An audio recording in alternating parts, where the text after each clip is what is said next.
এই ইবাদত আর নাফরমানির পার্থক্য বোঝানোর চেষ্টা করতেছি, কে কদ্দূর বুঝতে পারতেছেন জানি না বাজান, চেষ্টা করতেছি বোঝানোর জন্য।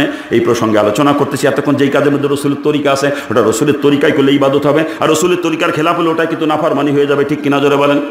এই প্রসঙ্গে আলোচনা করতেছিলাম, পায়খানা প্রস্রাব রসুলের তরিকা হলে ইবাদত হবে, ঘুম রসুলের তরিকা হলে ইবাদত হবে, খানা রসুলের তরিকা হলে ইবাদত হবে, ব্যবসা রসুলের তরিকায় হলে ইবাদত হবে, চাকরি রসুলের তরিকায় হলে ইবাদত হবে, ঠিক কিনা জোরে বলেন। আচ্ছা, রাজনীতি কার তরিকায় হওয়া লাগবে বলেন তো? রাজনীতি কার তরিকায় হতে হবে? আমরা অনেকেই রাজনীতি করি না? করেন বাজান। রাজনীতি করার জন্য আল্লাহ পাক সৃষ্টি করে নাই, সৃষ্টি করেছে ইল্লা লিয়াবুদুন, একমাত্র ইবাদতের জন্য। অর্থাৎ রাজনীতি যদি করাই লাগে ইবাদত বানাইয়া করা লাগবে, আর ইবাদত তখনই হবে রসুলের তরিকা যখন রাজনীতি হবে, ঠিক না? এই রাজনীতির মধ্যে রসুলের তরিকা আছে তো? রসুল রাজনীতি করেছেন তো?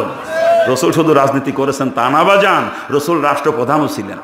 শুধু রসুল একা নন, রসুলের সব থেকে কাছের চারজন মানুষ হযরত আবু বকর, হযরত ওমর, হযরত ওসমান, হযরত আলী রাদিয়াল্লাহু আনহুমা, চারজনই রাষ্ট্রপ্রধান ছিলেন, ঠিক কিনা? তা রসুলও রাজনীতি করেছেন, সাহাবায়ে কেরামও রাজনীতি করেছেন, ঠিক না? আসলে কিন্তু ওটা তাদের রাজনীতি ছিল না, ওটাও ছিল তাদের ইবাদত। আর প্রকৃতপক্ষে আল্লাহ দ্বীন আল্লাহ জমিনে বাস্তবায়নের জন্য যেই চেষ্টা, মেহনত, আন্দোলন, সংগ্রাম, এগুলো সব কিন্তু ইবাদত, ঠিক কিনা? এই জন্য আমার শেখ রহমতুল্লাহ পীর সাহেব চরমোনাই মরহুম বারবার একটা কথা বলতেন, বাবারে আমি যে রাজনীতি করি ইবাদত মনে করি রাজনীতি করি। আল্লাহর কুতুব বারবার কথা বলতেন, ইবাদত মনে করি আমি রাজনীতি করি। আসলে এই মুসলমানের রাজনীতি ইবাদত যদি রসুলের তরিকায় হয়, কথা ঠিক কিনা? আর আল্লাহ পাক একমাত্র ইবাদতের জন্য সৃষ্টি করেছেন, অতএব রাজনীতিকে ইবাদত বানাইয়া করা লাগবে। রসুলের তরিকা রাজনীতি করে ইবাদত যদি বানাইতে পারেন, ওই রাজনীতির দ্বারাই লক্ষ লক্ষ নেকি আপনার আমল নামা জমা হয়ে যাবে কিয়ামতের ময়দানে। রাজনীতি আপনাকে জান্নাতে নিয়ে পৌঁছে দেবে, চিৎকার দিয়ে বলেন সুবহানাল্লাহ। আর পক্ষান্তরে রসুলের তরিকার খেলাফ যদি আমি রাজনীতি করি বাজান, আমার রাজনীতি নাফরমানি হয়ে যাবে। ওই রাজনীতির কারণে কিয়ামতে জাহান্নামে চলে লাগবে, কারণ ইবাদতের পরিণতি জান্নাত আর নাফরমানির পরিণতি কিন্তু জাহান্নাম, ঠিক কিনা জোরে বলেন? কি জোরে বলেন, ঠিক কিনা? রাজনীতিকে ইবাদত বানাইয়া করা লাগবে। আল্লাহ সৃষ্টি করেছে ইল্লা লিয়াবুদুন, একমাত্র ইবাদতের জন্য, রাজনীতি করার জন্য সৃষ্টি করে নাই। কি কথা ঠিক কিনা? তা রাজনীতি রসুল তো করেছেন, কথা ঠিক না? শুধু রসুল একা করেছেন তা না, সাহাবায়ে কেরাম করেছেন, ঠিক না? এই জন্য প্রত্যেকটা মুসলমানের জন্য রাজনীতি করা ফরজ। ইসলামী শাসন ব্যবস্থা কায়েমের চেষ্টা করা কি? ইসলামী শাসন ব্যবস্থা কায়েমের চেষ্টা করা কি? অতএব ইসলামী রাজনীতি করা প্রত্যেকটা মুসলমানের জন্য ফরজ। এই ইসলামী রাজনীতি যারা করবে না, ইসলামী শাসন ব্যবস্থা কায়েমের চেষ্টা যারা করবে না, ফরজ তর্ক করবে, তারা কিয়ামতের ময়দানে গোষ্ঠী শুদ্ধ ফরজ তর্কের গুনাহগার হয়ে জাহান্নামে চলে যাবে, মনে রেখে দিন। আল্লাহ পাক সকলকে সহি বুঝদান করুক, জোরে বলেন না। আমি খারাপ লাগতেছে, অনেকে কয় হুজুরদের আবার রাজনীতি করা লাগবে কে? আরে রসুল করলো রাজনীতি, সাহাবায়ে কেরাম করলো রাজনীতি, তো হুজুররা করবে না করবে যত দাঁড়াই মতো দাড়ি চাচার গোষ্ঠী নাকি? হ্যাঁ, আরে আলেমরাই তো আগে রাজনীতি করবে। আল উলামা ওয়ারাসাতুল আম্বিয়া, আলেমরা নবীর ওয়ারিস, যেই কাম নবী করছে ওই কাম আলেমরাই আগে করবে, কথা ঠিক কিনা? তা রাজনীতি কি রসুল করছেন?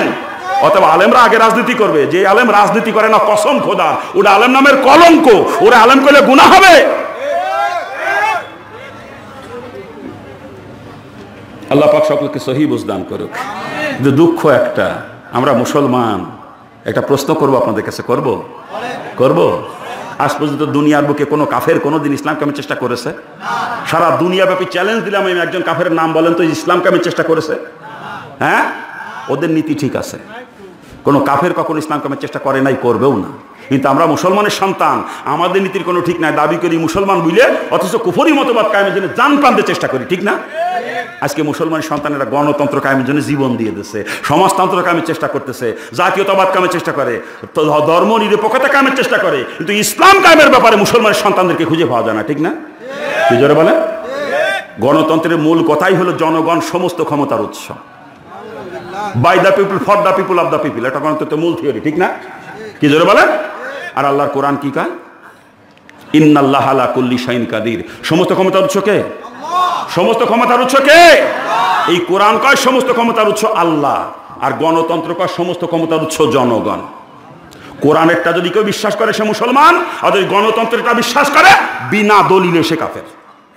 কি জোরে বলে? আল্লাহকে বাদ দিয়ে যদি কেউ জনগণকে ক্ষমতার উৎস মনে করে, তার ঈমান থাকে?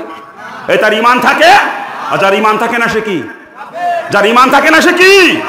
হাজী সাহেব বলিও কাফের, মুফতি সাহেব মুহাদ্দিস সাহেব বলিও কাফের, তো তাবলিগের মোবাল্লিগ বলিও কাফের, সর মুনার মুরিদ দিলিও কাফের, যদি গণতন্ত্র বিশ্বাস করে। আমার বাপ যদি গণতন্ত্র বিশ্বাস করে, আমার বাপ কাফের। আমি যদি গণতন্ত্র বিশ্বাস করি, আমিও কাফের। মুসলমান কখনো আল্লাহকে বাদ দিয়ে জনগণকে ক্ষমতার উৎস মনে করতে পারে না। আর যারা জনগণকে ক্ষমতার উৎস মনে করে কসম খোদার, তাদের ঈমান থাকে না, তারা কাফের হয়ে যায়। আল্লাহ পাক সকলকে সহিহ বুঝ দান করুক, জোরে বলেন আমিন।